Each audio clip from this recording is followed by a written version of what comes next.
And I think the question now is, with the digital age, what is it doing to us? And there's some research on this, and it suggests that how we use the digital media affects either whether our well-being goes up or it goes down. That it goes up if we use digital media and social media to connect with each other. So I'll give you an example. One of my friends during the lockdown of the pandemic reconnected with his friends from grade school, from primary school. And he hadn't seen them in years. They're all over the country. And now they have coffee on Zoom every Sunday morning. Wow. And they're just thrilled. And they're all saying, do you remember when? Right. Right.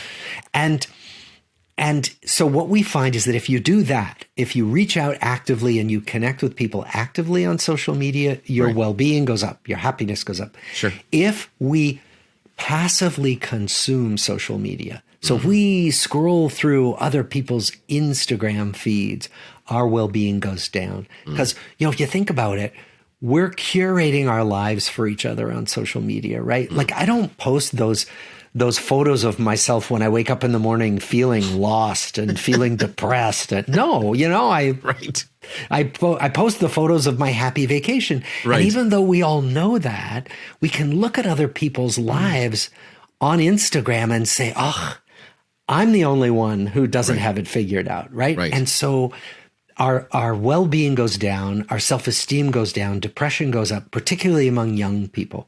So it seems to be this distinction. Am I an active user of social media, or am I a passive consumer of it? And like, you look at us today, we're using Riverside technology. We're, instead of just doing a phone interview, we're connecting, we're interacting, we get to see one another. We have the sense of delight and enjoyment of this subject matter is obvious.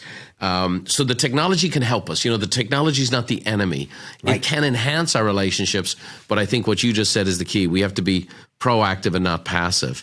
I want to delve into the book here for a second. I love this book, and I'm really enjoying it. I'm about 2/3 the way through. But there's one piece in here I thought I just got to bring up, because we're a coaching company. We deal with this all the time.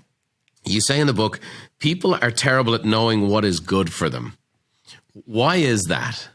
Yeah, a bunch of reasons. One is because we're all sold these stories all the time about what's supposed to be good for us. So we're all, think about, you're told every day, if you buy this car, that's going to make you happy. If you serve this brand of pasta to your family, right, your dinners are going to be blissful forever, right?